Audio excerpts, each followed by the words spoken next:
ناز میں اپنی محبتوں کا، ارادتوں کا خراج پیش کرنے کے بعد اللہ رب العزت کی بارگاہ میں دعا ہے کہ اللہ وحدہ لا شریک مجھے حق گوئی کی توفیق عطا فرمائے اور جو کچھ سنے اس پر ہم سب کو عمل کی توفیق عطا فرمائے۔ ماہ رمضان المبارک کی آمد و آمد ہے، تو اس حوالہ سے میں نے کہا کہ وہ باتیں جو بڑی ضروری ہیں اعمال کے لحاظ سے، اعمال کرنا بھی مشکل کام ہے، نیک اعمال، لیکن اس کی نسبت زیادہ آسان ہے کہ بندہ نیک اعمال کر لیتا ہے لیکن اس کو ضائع کر دیتا ہے۔ اس کو سنبھالنا، اس کو بچانا اس سے بھی زیادہ ضروری ہے۔ اللہ رب العزت نے کتاب رحمت قرآن مجید میں ارشاد فرمایا نا، سورۃ مائدہ کے اندر، انما یتقبل اللہ من المتقین، کہ انما یہ وجہ حصر ہے، بے شک یتقبل اللہ، اللہ رب العزت صرف اس کو ہی قبول کرتا ہے، ان کے اعمال کو قبول کرتا ہے، من المتقین، جو تقوی والے۔ اللہ رب العزت نے فرمایا کہ بے شک ان کی نیکیاں، ان کے اعمال، ان کے نیک کام، ان کی عبادات، ریاضات، بے شک انہی کی قبول ہوتی ہے، من المتقین، جو متقی ہیں۔ تو اس لیے یہ بڑا ضروری ہے کہ آدمی پرہیزگار ہو۔ خالی دیکھیں نا، یہ تو نہیں بندہ نماز پڑھے، اچھی بات ہے، نماز پڑھ کے باہر نکلے تو پہلے جھوٹ بول، نماز پڑھ کے باہر نکلے تو گالیاں نکالنا شروع کر دی کسی کو۔ تو اس لیے فرمایا کہ متقی ہونا، ھدی للمتقین، سب سے پہلے اللہ رب العزت نے فرمایا کہ ہدایت ہی متقی کو کرتی، یہ میری کتاب قرآن جو ہے یہ متقی کو جو ہے وہ ہدایت کرتی۔ تو اس لیے فرمایا کہ انما یتقبل اللہ، بے شک انہی کی توبہ، انہی کے اعمال اللہ کی بارگاہ میں قبول ہوتے ہیں، من المتقین، جو تقوی اختیار کرنے والے ہیں، جو متقی ہیں۔ تو اس لیے فرمایا کہ ان الصلاۃ تنہی عن الفحشاء والمنکر، کہ نماز تو ہے نا بے حیائی اور برے کاموں سے روکتی ہے۔ تو یہ کیا ہوا کہ بندہ نماز پڑھ کے جائے اور جاتے ہی جو ہے وہ برے کام شروع کر دے، بری نظر جو ہے وہ دوڑانا شروع کر دے۔ تو اس لیے فرمایا کہ یہ سب سے پہلے نیک ہونا، نیک کام کرنا، اس کے لیے شرط یہ ہے کہ بندہ، بعض لوگ کہتے ہیں لو جی ابھی میں نیک نہیں ہوا تو میں ابھی اس لیے مسجد میں نہیں آتا۔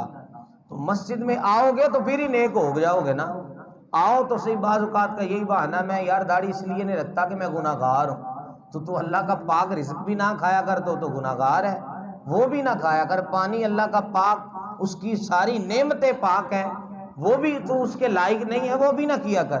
تو اس لیے بات یہ ہے کہ کوشش کریں، یہ بھی کریں، آپ وہ کرتے ہیں، سارا کچھ کرتے ہیں۔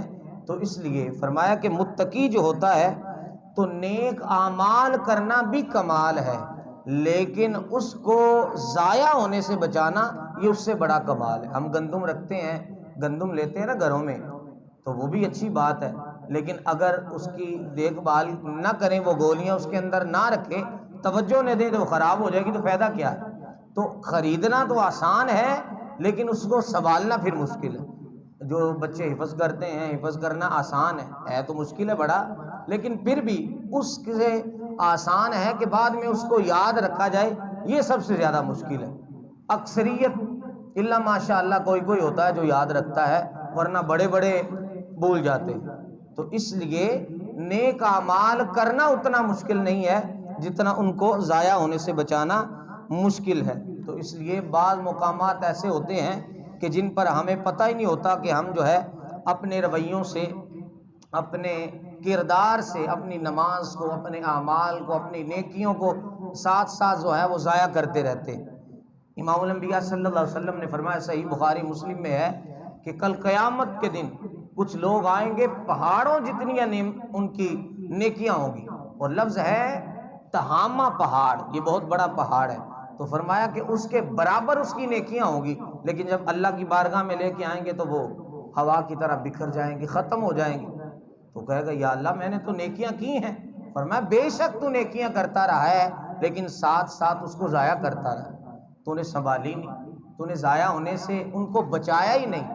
تو اس لیے ہمیں چاہیے کہ ہم ایسی چیزیں، بعض اوقات لوگ یہ بڑا قیمتی اثاثہ ہے، دیکھیں نا حضرت ابراہیم علیہ السلام کا جب ذکر آتا ہے، ہم دیکھتے ہیں کہ اللہ رب العزت نے حکم دیا کہ فرمایا وَإِذْ يَرْفَعُ إِبْرَاهِيمَ الْقَوَاعِدَ مِنَ الْبَيْتِ وَإِسْمَاعِيلَ رَبَّنَا تَقَبَّلْ مِنَّا إِنَّكَ أَنْتَ السَّمِيعُ الْعَلِيمُ۔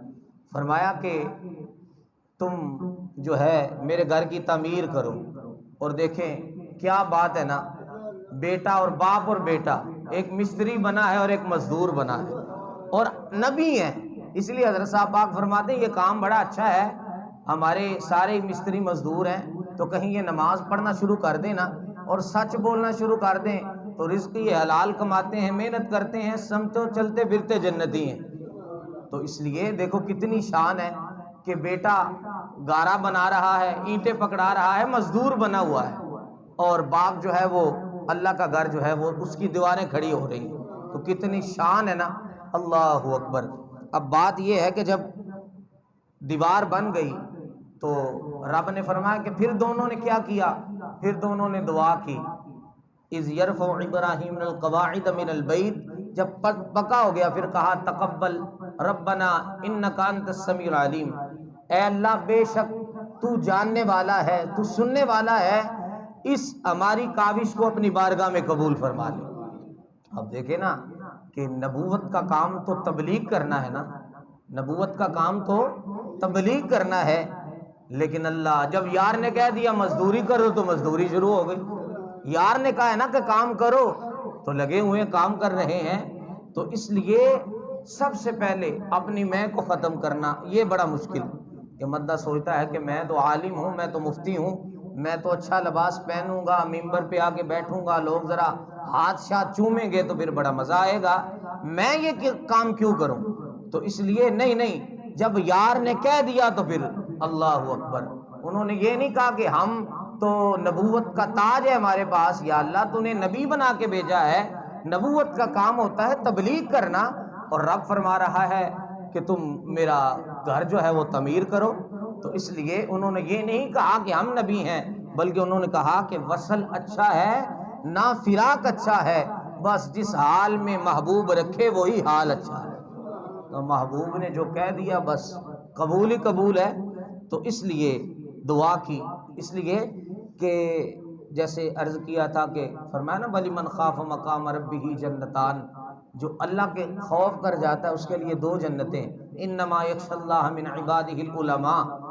یہ علماء لغت تو ان دونوں کا ایک ہی مطلب بیان کرتے ہیں کہ خوف سے مراد ڈاری ہے، لیکن جو صوفیاء ہیں وہ بڑی کمال کی بات کرتے ہیں، وہ کرتے ہیں کہ گناہوں سے ڈر جانا یہ خدا کا خوف ہوتا ہے، لیکن سارا کچھ کرنے کے بعد نیک اعمال بھی کرنا، روزے آئے تو روزے رکھنا، زکوٰۃ، حج، عبادات، ریاضات، سارا کچھ کرنے کے باوجود پھر بھی اللہ کی بارگاہ میں معافی طلب کرنا، یہ خشیت الہی والے لوگ کرتے ہیں۔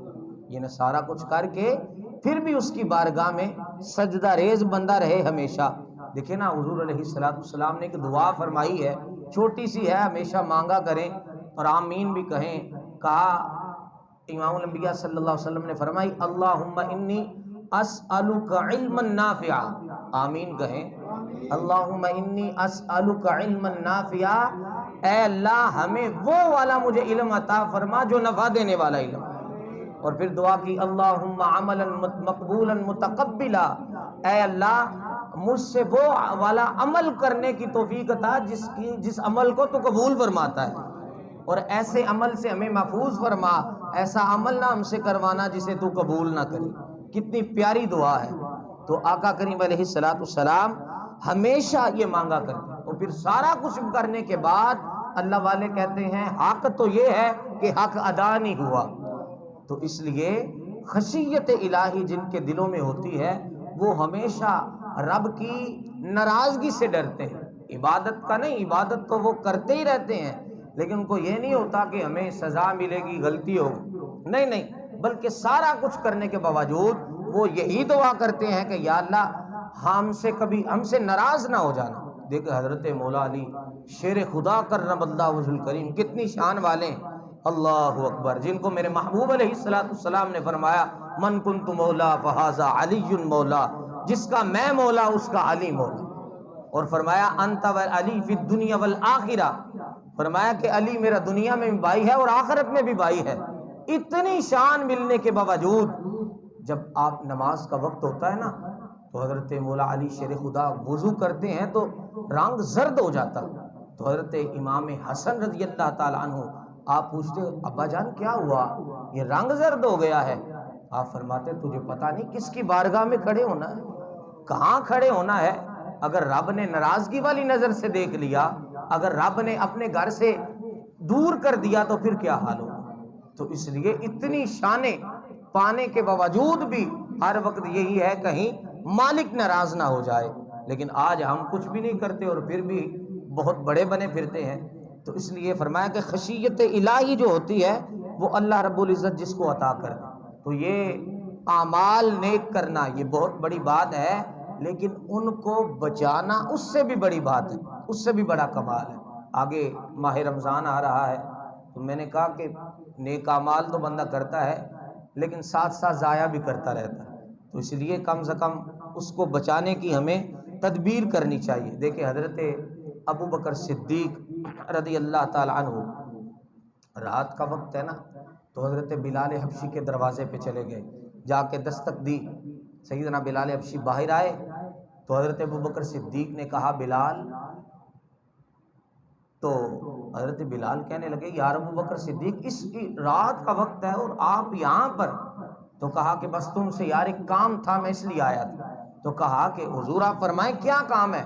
اب بڑی توجہ کے ساتھ حضرت ابو بکر صدیق نے حضرت بلال حبشی سے کہا کہ بس بات یہ ہے کہ کبھی تنہائی میں، کبھی رسول اللہ صلی اللہ علیہ وسلم کے پاس جب بیٹھے ہو نا تو تنہائی میں پوچھنا کہ ابو بکر سے یا رسول اللہ صلی اللہ علیہ وسلم آپ ابو بکر سے راضی ہیں کہ نہیں راضی، راضی ہیں کہ نہیں راضی، یہ ذرا مجھے پوچھ کے تو بتانا۔ بلال حبشی فرماتے میری چیخیں نکل گئی کہ کیسی بات کر رہے ہیں، کیونکہ حضرت ابو بکر صدیق وہ ہیں جنہوں نے اپنا تن من دن اولاد مال جان سارا کچھ امام الانبیاء صلی اللہ علیہ وسلم پر قربان کر دیا، کوئی چیز گھر میں چھوڑی نہیں، لیکن اس کے باوجود یہ سارا کچھ قربان کر کے فرماتے ہیں، عرض کرتے ہیں کہ بلال حبشی کبھی تنہائی میں پوچھنا کریم آقا علیہ الصلوۃ والسلام سے کہ وہ مصطفیٰ کریم علیہ الصلوۃ والسلام ابو بکر سے راضی ہیں کہ نہیں راضی۔ بلال حبشی فرماتے ہیں کہ چلو ٹھیک ہو گیا میں انشاءاللہ پوچھوں گا۔ تو کہتے ہیں کہ ایک وقت آیا میں در مصطفیٰ پر پہنچا تو آقا کریم علیہ الصلوۃ والسلام تھے اور میں تھا اور کوئی بھی نہیں تھا۔ میں نے کہا یہ موقع غنیمت جانتے ہوئے میں نے امام الانبیاء صلی اللہ علیہ وسلم کی بارگاہ میں نا عرض کی یا رسول اللہ صلی اللہ علیہ وسلم ایک میں نے عرض کرنی تھی، ابھی یہ دل میں خیال کر رہے ہیں۔ تو کہتے پھر میرا نا حوصلہ نہیں بڑھا تو میں سلام لے کے جانے لگا نا تو میں نے سلام عرض کیا اور ابھی تھوڑی دور پہنچا تھا تو آقا کریم علیہ الصلوۃ والسلام نے آواز دی اے بلال، تو میں نے کہا جی حضور علیہ الصلوۃ والسلام یا رسول اللہ صلی اللہ علیہ وسلم۔ تو آقا کریم علیہ الصلوۃ والسلام نے مسکرا کر فرمایا بلال وہ جو ابو بکر نے رات کو پوچھا تھا وہ پوچھنا نہیں ہے، جو رات کو پوچھا تھا وہ پوچھنا نہیں ہے۔ میں نے عرض کی یا رسول اللہ صلی اللہ علیہ وسلم اگر آپ یہ بھی جانتے ہیں تو پھر آپ بتا ہی دیں کہ راضی ہے کہ نہیں راضی۔ تو آقا کریم علیہ الصلوۃ والسلام نے فرمایا کہ ابو بکر صدیق کو بتا دینا کہ میں بھی اس سے راضی ہوں، اللہ بھی اس سے راضی ہے، خدا بھی راضی ہے، محمد مصطفیٰ بھی راضی ہے۔ کیسی شان والے تھے نا۔ ان کے بارے میں میاں صاحب نے فرمایا تھا راتی ساری کر کر زاری او نیند کھیاں تھی توندے تے فجرے او گناہگار کوہام تو سب تو نیویں گندے۔ ساری رات اللہ کی بارگاہ میں گزار دیتے، اور جیسے وہ سلطان محمود غزنوی تھا تو عمل کی بات ہے۔ تو جب یہ بیت المقدس کو فتح کرنے کے لیے سلطان محمود غزنوی رحمۃ اللہ علیہ وہاں پہنچے نا، تو آپ کو پتہ چلا آپ کے پاس اتنا اسلحہ نہیں تھا، تو جو آپ کے مقابلے میں کفار آئے ان کو آپ کو پتہ چلا کہ وہ بحری جہاز کے ذریعے بہت بڑا بحری جہاز آ رہا ہے اور اس میں سارا اسلحہ ہے، تو آپ پریشان نہیں ہوئے، لیکن پھر بھی آپ مسجد میں گئے اور بیت المقدس میں گئے نا، تو وہاں ایک بزرگ ملے، تو کہنے لگے کہ محمود غزنوی کیا بات ہے، پریشان لگتے ہو؟ تو آپ نے فرمایا میں نے سنا ہے کہ جو ہمارے مقابلے میں فوج آئی ہے، ہم ڈرتے تو نہیں ہیں، اس لیے کہ ہم غوث اعظم کی نشست میں بیٹھ کر پڑھنے والے ہیں، تو اس لیے بس یہ ہے کہ ہم نے سنا ہے کہ وہاں سے بہت بڑا جہاز آ رہا ہے جو اسلحے سے بھرا ہوا ہے، تو آپ دعا فرمائیں وہ غرق ہو جائے۔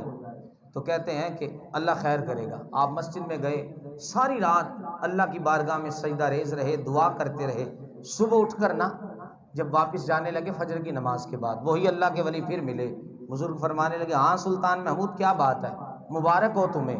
کہا کس بات کی مبارک؟ آپ نے فرمایا وہ بحری جہاز جو آ رہا تھا نا وہ غرق ہو گیا ہے۔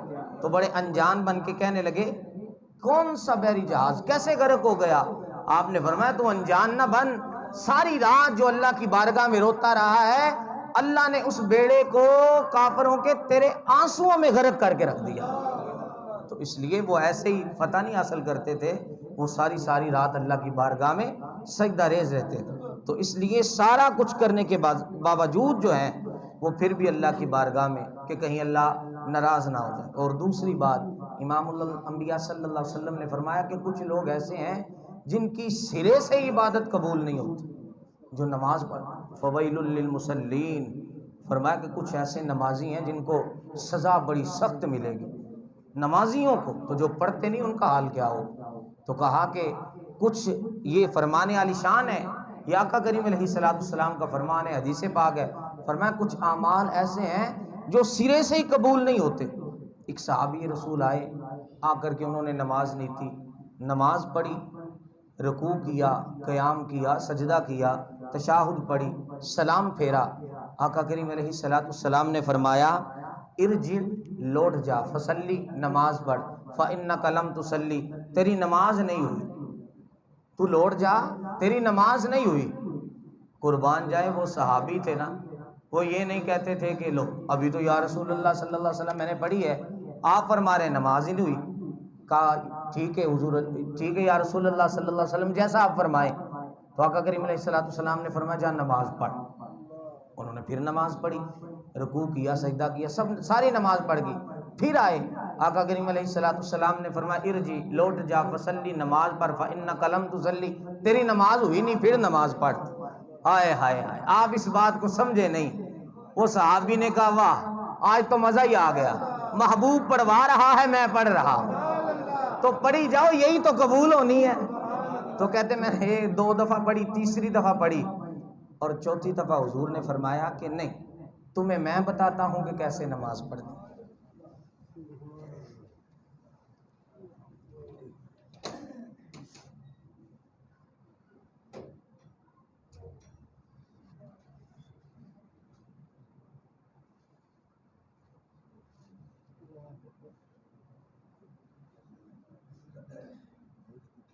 چلے جاؤ۔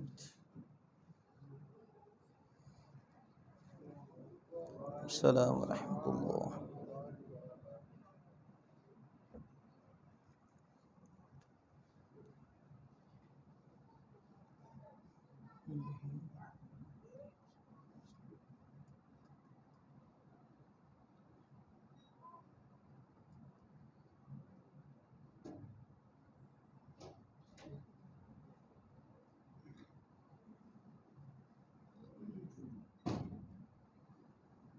دوست تشریف رکھیے۔ تو چوتھی مرتبہ آقا کریم علیہ الصلوۃ والسلام نے فرمایا کہ سجدہ قیام کر، سکون سے کر، رکوع کر، آرام سے کر، سجدہ کر، اطمینان سے کر، تشہد پڑھ، آرام سے پڑھ۔ فرماتے ہیں چوتھی دفعہ میں لوٹا، جا کر کے جب نماز پڑھی نا، پھر میں سلام پھیر کے جب حضور کی طرف دیکھا تو سرکار مسکرا رہے تھے، تو میں نے کہا یا رسول اللہ واہ کمال ہو گئی، یہ بھی قبول ہو گئی اور پچھلی ساری قبول ہو گئی، اس لیے کہ حضور پڑھوا رہے تھے اور میں پڑھتا جا رہا تھا، تو اس لیے یہ وقت وقت کی بات ہوتی۔ تو آقا کریم علیہ السلام نے فرمایا، ایک روایت میں آتا ہے کہ ایک بندہ 40 سال نمازیں پڑھتا ہے، ایک روایت کے لفظ ہیں 60 سال نمازیں پڑھتا ہے، لیکن فرمایا اس کی ایک نماز بھی قبول نہیں ہوتی۔ اللہ کریم محفوظ فرمایا ایک نماز بھی اس میں قبول نہیں ہوتی۔ عرض کی یا رسول اللہ صلی اللہ علیہ وسلم کیوں قبول نہیں ہوتی؟ فرمایا وہ اپنی نماز نہیں پڑھتا، وہ کسی کی نماز پڑھتا۔ عرض کی یا رسول اللہ کسی کی نماز؟ فرمایا کسی نے کہا چل نماز پڑھ، تو وہ اس لیے پڑھتا ہے کہ یار پھر کی کہے گا نہ پڑھی، تو اس نے رب کی نماز نہیں پڑھی۔ تو فرمایا ساری زندگی کئی اس طرح کرتے ہیں، اللہ کی عبادت سمجھ کے نماز نہیں پڑھتے، کسی سے ڈر کے پڑھ لی، یا کسی کے تانے نہ ملے اس لیے پڑھ لی، یا بعض اوقات ہوتا ہے مجبوری ہے پڑھانی ہے تو اس لیے پڑھ لی۔ تو فرمایا یہ ساری باتیں 40 سال گزر گئے، 60 سال گزر گئے، یہ حدیث پاک کے لفظ ہیں، تو فرمایا اس کی نماز قبول، ایک نماز بھی قبول نہیں ہوتی۔ تو اس لیے فرمایا کہ اعمال نیک اعمال کرنا وہ کمال ہے، لیکن ان کو ضائع ہونے سے بچانا، ان کو بچا لینا، یہ اس سے بھی بڑا کمال ہے۔ تو اس لیے فرمایا کہ وہ شخص جس کی نماز قبول نہیں ہوتی، فرمایا کون ہے؟ فرمایا جس نے ایک گھونٹ بھی شراب کا لگایا، فرمایا 40 دن تک اس کی کوئی بھی عبادت قبول نہیں، کیونکہ ام الخبائث ہے۔ آقا کریم علیہ السلام نے فرمایا کہ ایک شخص کو کسی عورت نے پکڑ لیا اور اس کو نیزے کی نوک پر رکھا اور اس سے کہا گیا کہ تم شراب پیو، تو اس نے کہا نہیں میں شراب نہیں پی سکتا، مسلمان ہوں اور یہ حرام ہے۔ اس نے کہا اچھا اس طرح کرو پھر خنزیر کا گوشت کھا لو، اس نے کہا نہیں یہ بھی نہیں کر سکتا، یہ بھی حرام ہے۔ اس نے کہا اچھا پھر میرے ساتھ بدفعلی کرو، اس نے کہا نہیں یہ بھی نہیں کر سکتا، یہ حرام ہے۔ اس نے کہا یہ سامنے بچہ اس کو قتل کر دو، کہنے لگا نہیں یہ بھی نہیں کر سکتے، یہ بھی حرام ہے۔ اس نے کہا اچھا اب بات یہ ہے کہ ان چاروں میں سے، ان 4 حرام کاموں میں سے کوئی ایک کام جو ہے تمہیں کرنا پڑے گا ورنہ تمہیں میں قتل کر دوں۔ امام الانبیاء صلی اللہ علیہ وسلم نے فرمایا اس نے شراب پی لی۔ اب جب شراب پی تو زنا بھی کیا، بدفعلی بھی کی، شراب پی خنزیر کا گوشت بھی کھایا، شراب پی تو اس نے بچے کو قتل بھی کر دیا۔ تو فرمایا اس لیے یہ ایسی بری چیز ہے کہ فرمایا جس نے جان بوجھ کر یا بھول کر ایک قطرہ بھی اس کا پیا، فرمایا 40 دن تو اس کی نماز ہی قبول نہیں ہوتی۔ شراب بنانے والا، بیچنے والا، لے آنے والا، جگہ مہیا کرنے والا ہیں، حاجی صاحب جگہ دیتے ہیں نا کہ چلو ایک تھے میری ویلی چ پی لو، کوئی گال نہیں کیڑا کو پتہ لگتا، تو اس لیے فرمایا جگہ مہیا کرنے والا بلکہ برتن دینے والا، فرمایا سب پر اللہ کی بھی لعنت ہے، محمد مصطفیٰ کی بھی لعنت ہے اور سارے فرشتوں کی بھی اس پہ لعنت ہے۔ تو کتنی بری چیز ہے، تو فرمایا اس کی نماز قبول ہی نہیں ہوتی۔ تو اس لیے ہمیں ایسی چیزوں سے جو ہے وہ بچنا چاہیے۔ اس طرح فرمایا یہ نجومی کو ہاتھ دکھانے والا، آج کل مصیبت پڑی ہوتی ہے نا، سارے کہتے ہیں ساڈا کوئی حساب کتاب کٹ کے دسو، کون سا حساب کتاب بتائیں؟ یہ لوگ بڑے تنگ کرتے ہیں، ایک میرے پیچھے لگے حساب بتاؤ، میرا حساب کتاب بتاؤ۔ میں نے کہا میں نے تیرا حساب لگایا ہے، 2-3 لاکھ روپیہ تیرا بنتا ہے، میرا بنتا ہے تیری طرف۔ کہنے لگا یہ کیا بات ہوئی؟ میں نے کہا تو جا کام کر، روز ہی آ جائے کوئی نہ کوئی، 1 لگایا 2 لگایا۔ استخارہ جو ہوتا ہے نا، یہ حدیث پاک میں اس کا ثبوت ملتا ہے، یہ ایک مشورہ ہوتا ہے، یہ بندہ کر سکتا ہے، وہ بھی خود وہی کرے جس کا کام ہے، اور وہ پتہ ہے نا نفل پڑھنے پڑتے ہیں اور وہ دعا پڑھنی پڑتی ہے تو وہ کوئی نہیں کرتا، بس جلدی سے ہمارا کوئی نہ حساب کتاب لگا دے۔ میں تیرا حساب آگے قیامت والے دن ہوگا تو خدا کا خوف کرو۔ تو اس لیے فرمایا یہ نجومی کو ہاتھ دکھانے والا، جس نے ہاتھ دکھایا اپنا نجومی کو، فرمایا 40 دن اس کی بھی کوئی عبادت بھی اللہ کی بارگاہ میں قبول نہیں۔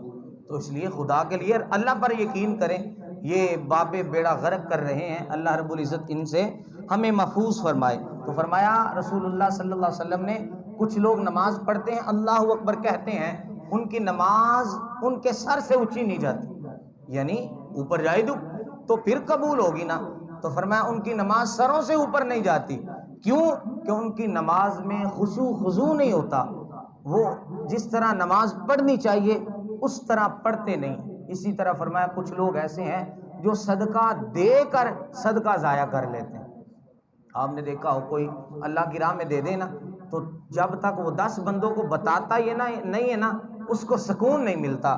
بعض لوگ ایسے ہیں کبھی تہجد کی نماز پڑھ لینا تو جب تک صبح لوگوں کو بتائے نا کہ میں راتی پھر اٹھے آتے پھر میں کیا چل اٹھے تو پھر ہے ہی تو چل 2 نفل اور پڑھ، وہ جب تک 10-15 لوگوں کو بتائے نا میں نے رات کو یہ عمل کیا ہے تب تو ان کو چین نہیں آتا۔ تو فرمایا ایسی چیزیں کہ جو بندہ کر کے لوگوں کے لیے، فرمایا کل بروز قیامت بندے اپنی طرف سے تو وہ یہ ہوگا کہ میں بڑا اعمال کر کے آیا ہوں، تو اللہ رب العزت کی بارگاہ میں کہے گا یا اللہ میں نے یہ عمل کیے۔ فرمایا تو نے جس کے لیے کیے تھے نا اس سے جا کے ان کا اجر لے لے۔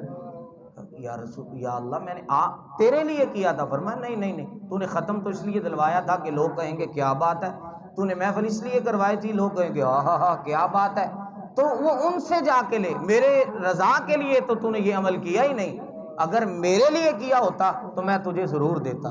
تو اس لیے فرمایا کہ تہامہ پہاڑ کے برابر لوگ کل قیامت کے دن نیکیاں لے کے جائیں گے، لیکن جب اللہ کی بارگاہ میں جائیں گے تو وہ ساری کی ساری ضائع ہو جائیں گی، وہ ساری کی ساری ختم ہو جائیں گی۔ تو عرض کر دیں گے کہ یا اللہ ہم نے تو مالک بڑی نیکیاں کی ہیں۔ فرمایا نہیں کوئی نیکی نہیں کی، اگر کی ہوتی تو تمہارے پاس ہوتی۔ تو اس لیے نیک اعمال کرنا اور پھر ان کو ضائع ہونے سے بچانا۔ دیکھیں نا جو لوگ عمل کرتے، حضرت ذوالنون مصری رحمۃ اللہ علیہ، ان کے پڑوس میں ایک نوجوان رہتا تھا، وہ شراب پیتا تھا اور آپ کو تنگ بھی بڑا کرتا تھا۔ تو وقت کے بادشاہ نے پابندی لگا دی، اس نے کہا کہ جو پکڑا جائے نا شرابی اس کو لے کے آؤ، اس کو اتنی پینٹی لگاؤ یا وہ شراب چھوڑ دے یا اتنا ہرجانہ دے جرمانہ، پھر اس کو چھوڑیں گے۔ تو آپ کا پڑوسی تھا تو وہ پکڑا گیا، جب پکڑا گیا نا تو حضرت ذوالنون مصری رحمۃ اللہ علیہ کو پتہ چلا کہ وہ مشکل میں ہے، پکڑا گیا ہے۔ تو آپ نے کہا چلو کوئی بات نہیں، آپ کوتوال کے پاس گئے اور جا کر کے نا اس کو پیسے دیے اور فرمایا کہ بتانا نہیں، میرا نام نہیں بتانا، نام لینا نہیں ہے، بس یہ اس کے پیسے دے کے نا اس کو چھڑوا لو۔ اب وہ بندہ ادھر وہ جو شرابی تھا نا اس نے سچی توبہ کی کہ یا اللہ ایک دفعہ چھوٹ گیا نا اس کے بعد یہ عمل نہیں کروں گا، ایسا غلط کام نہیں کروں گا، لیکن سچی دل سے اس نے توبہ کی۔ تو کہتے ہیں کہ وہ شخص گیا اور جا کر کے اس کا جرمانہ دیا، وہ چھوٹ گیا۔ اب وہ ساری زندگی نیک عمل کرتا رہا۔ اچھا وہ آیا نا تو آ کر حضرت ذوالنون مصری کا مرید ہو گیا اور نیک اعمال کرتا رہا، لیکن ساری زندگی وہ سوچتا رہا کہ کاش مجھے وہ بندہ مل جائے نا جس نے میرا یہ جرمانہ دیا، مجھے چھڑوایا، جس نے مجھ پر احسان کیا، کاش وہ بندہ مل جائے تو میں ساری زندگی اس کی خدمت کرتا رہوں۔ لیکن اس کو پتہ نہیں تھا کہ میرا شیخ ہی ہے۔ مرید بھی حضرت ذوالنون مصری کے ہو گئے اور آپ کے کہنے پر اعمال بھی کرتے رہے، اچھا ہو گیا، وہ نیک بن گیا، متقی بن گیا، لیکن ساری زندگی وہ یہی کہتا تھا کہ کاش مجھے وہ بندہ مل جائے کہ جس نے مجھ پر احسان کیا ہے، میں اس کی قدم بوسی کرنا چاہتا ہوں۔ تو کہتے ہیں کہ وہ ڈھونڈتا، وہ کوتوال جو تھا وہ بدل گیا، وہ ایک دفعہ شہر میں آیا تو اس کو پتہ چلا کہ وہ جو پہلے تھا نا بندہ وہ آ گیا ہے۔ اب اس نے جا کر اس کی بڑی منتیں کی کہ مجھے وہ بندہ بتا دو جس نے مجھے چھڑوایا تھا، جس نے مجھ پر احسان کیا تھا، میں ایک بار اس کی زیارت کرنا چاہتا ہوں، اس کی خدمت کرنا چاہتا ہوں۔ تو وہ کوتوال کہنے لگا کہ ویسے تو انہوں نے مجھے منع کیا تھا لیکن آج میں راز کھول دیتا ہوں۔ کہنے لگا کہ جس نے تجھ پر احسان کیا تھا نا وہ اور کوئی نہیں، وہ تیرے پڑوس میں رہتا ہے۔ تو وہ شخص کہتا ہے میری تو چیخیں نکل گئی، وہی تو میرا شیخ کامل ہے، وہی تو میرا مرشد ہے، وہی تو میرا رہبر ہے۔ وہ دوڑا ہوا وہاں پر پہنچا، کہتے ہیں حضرت ذوالنون مصری کے دروازے پہ پہنچا تو لوگوں کا رش تھا اور ہجوم تھا، لوگوں نے کہا تیرا مرشد دنیا سے رخصت ہو گیا۔ کہتے ہیں کہ بڑا تڑپا، جا کر میں نے سینے پہ نا سر رکھا اور میں نے کہا حضور آپ نے بتایا ہی نہیں کہ آپ نے مجھ پر احسان کیا تھا، میں ساری زندگی اس بندے کو آپ کو تلاش کرتا رہا اور پتہ چلا کہ وہ احسان جس نے کیا تھا وہ آپ ہی ہیں۔ حضرت ذوالنون مصری بول اٹھے، آپ نے فرمایا یہ تیرا، یہ میرا اور میرے مالک کا راز تھا، یہ کھل گیا اس لیے میں دنیا سے جا رہا۔ تو اس لیے ایسے ایسے بندے بھی اللہ رب العزت نے پیدا کیے کہ جو ایسے ایسے کام کر جاتے ہیں لیکن کبھی بھی اپنا نام ظاہر نہیں کرتے۔ یہاں پر ایک پنکھا لگوا لو تو وہ کہتے ہیں اس کے پر پہ میرا نام لکھ دو، میرے والد کا بھی نام لکھ دو، ایصال ثواب ہے۔ جس کے لیے کیا ہے ایصال ثواب، اس کو پتہ نہیں کہ کس لیے کیا ہے۔ تو اس لیے اللہ کے بندو، نیک اعمال کرنا یہ آسان ہے، ان کو بچانا، ان کو بچا کے رکھنا بڑا مشکل ہے۔ اس لیے کہ تکبر آ جاتا ہے، بعض اوقات ایسی بات دل میں آ جاتی ہے، جیسے آقا کریم علیہ السلام نے فرمایا تھا کہ مجھے کوئی ڈر نہیں ہے کہ میری امت شرک کرے گی، میں اس سے بری الذمہ ہوں کہ میری امت شرک نہیں کر سکتی۔ تو عرض کی یا رسول اللہ صلی اللہ علیہ وسلم پھر کس چیز کے بارے میں ڈر ہے؟ تو فرمایا کہ یہ کہ دنیا ان کے اوپر غالب آ جائے گی، دنیا ان کے اوپر غالب آ جائے گی۔ تو آج دنیا ذلیل ہے، اس کے چاہنے والے کتے ہیں۔ آقا کریم علیہ السلام نے حدیث پاک میں اس کی مثال دی۔ حضور علیہ السلام جا رہے تھے، آقا کریم علیہ السلام نے دیکھا ایک گندگی کے ڈھیر پر ایک بکری مردار پڑی تھی۔ صحابہ کرام کو فرمایا کہ صحابہ اسے کتنے درہم میں خریدتے ہو؟ عرض کی یا رسول اللہ صلی اللہ علیہ وسلم اسے درہم میں کیا خریدنا، اسے تو فری میں کوئی نہیں اٹھاتا ہے۔ فرمایا یہ دنیا کی مثال ہے، اور جو یہ مردار ہے اور اس کے چاہنے والے کتے ہیں، صرف کتے ہی اس کو کھا سکتے ہیں نا، اور تو کوئی نہیں۔ تو اس لیے آج اتنی دنیا غالب آ گئی کہ ہم اللہ اور اس کو رسول کو بالکل بلائے بیٹھے۔ تو اس لیے آگے ماہ رمضان المبارک آ رہا ہے، تو ابھی سے تیاری کریں اور سچی توبہ کریں اللہ کی بارگاہ میں، کیا پتہ ہے کب وقت کسی کا آ جائے۔ تو اس لیے آج اللہ کریم نے مجھے اور آپ کو وقت دیا ہے، میں اور آپ دیکھیں کہ اللہ کی بارگاہ میں سجدہ ریز ہو جائیں، ورنہ دیکھیں نا کیسی کیسی بیماریاں ہیں اور تکلیف ہے کہ بندہ بڑا کرتا ہے، تھوڑا سا بیمار ہو تو کہتا ہے نہیں نہیں اب میں ٹھیک ہو گیا نا تو بس میں انشاءاللہ 5 وقت نماز پڑھوں گا، یہ کروں گا وہ کروں گا، اللہ شفا دے دے، شفا ملتی ہے تو ایک دفعہ بھی اللہ کی بارگاہ میں نہیں جھکتا۔ اللہ رب العزت کی بارگاہ میں دعا ہے، اللہ کریم مجھے اور آپ کو عمل کی توفیق دے۔